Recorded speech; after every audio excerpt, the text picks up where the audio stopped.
Before you put any money into an investment, it's vital that you assess what your needs are, define and determine your reasons for investing. That way, you can come up with an optimal portfolio designed specifically with your goals in mind.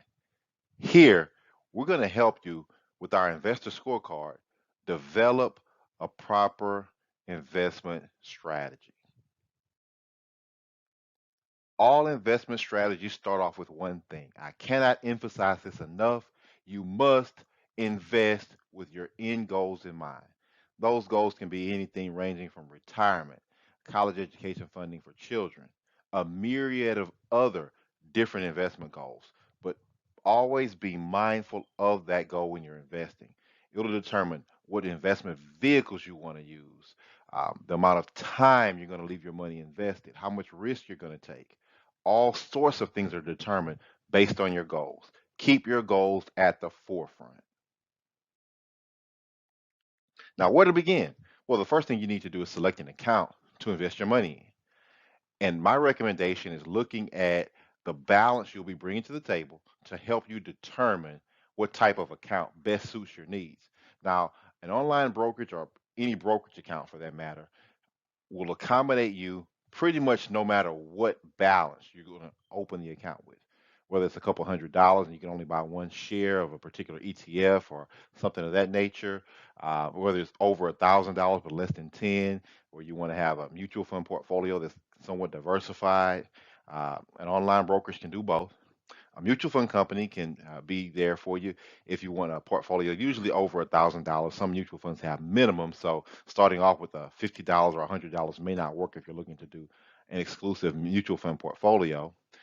If you have over $25,000, then again, an online brokerage account will be sufficient. A mutual fund company account can also work for you. But here's where you may want to start looking to use a financial advisor, some advisory services to help manage your money. Typically, below this level, it's tough to find money managers, but once you get up to 25,000 or more dollars, you'll be able to find a number of different money managers that can help you manage your portfolio. That said, let's look at four major categories uh, that you need to look at and consider when building a portfolio and determining what type of investment strategy you need to undertake. Number one is the investment capital. How much money do you have to work with to start off, and how much will you be adding periodically over time to your investment account? Secondly, consider your time horizon. How long do you plan to leave the money in the investment before you start taking out large chunks of it? Next, how much risk are you comfortable with? If the market goes up and then comes down precipitously, will you lose sleep at night if you're in a very volatile portfolio? These are some things you need to assess, along with finally your liquidity needs. Liquidity has to do with when you'll need to access the money and your ability to access money at any given time. The more liquid an account is, the more accessible your dollars are within that account. The less liquid it is, there are more rules or hoops you may have to jump through or time you may have to wait before you can access the money within your account. All that said, you want to take uh, some time to go through this quick assessment to help you determine which type of investment you are. The first section has to do with your time horizon, meaning how long will you be invested. Have a couple questions you want to look at to add up your points to see what your time horizon score is.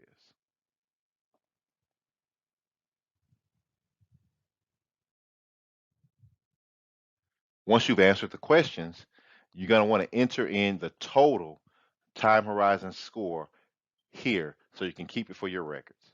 Now, if your time horizon score is less than 5, you may not need to proceed any further. That just lets us know and lets you know that you don't have very long to invest and you should not be taking on any uh, risk with your money that's going to involve some volatility where you can lose a large portion of your value in a short time because you're going to be withdrawing that money sooner than later. You don't want to take that risk.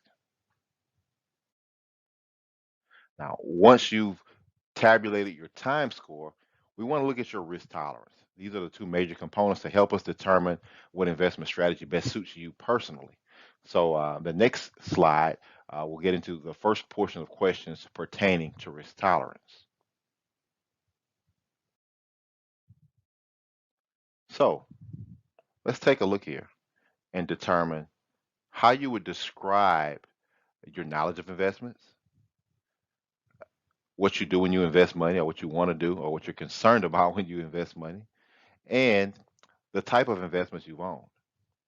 Answer these questions using the numbers next to whatever answer most suits you to tabulate your score. We're going to do this as well on the next page also because there's two additional questions here for risk tolerance.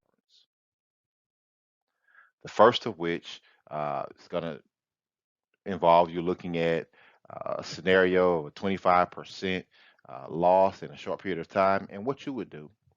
Pick whatever number correlates to what you're comfortable with. And the final question will involve you looking at the chart of a best and worst case scenario over a 1 year time frame to determine which range of possibilities, A, B, C, D, or E, you're most comfortable with. Again, there's no right or wrong answer. These are all your answers. Once you answer all of the questions, you're going to want to tabulate your score for the time and the risk.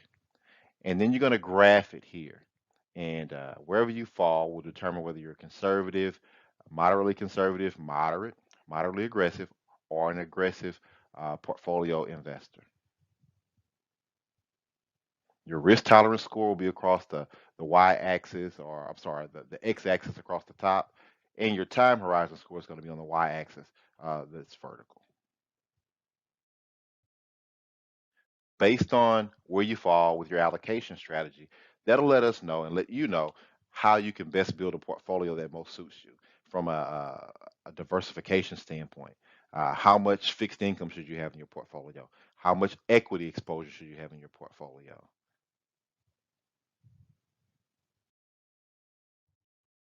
This has been short, but I want to thank you for taking the time. I promise you, by determining the type of investment strategy that's most suitable for you, you'll be able to make better investment decisions.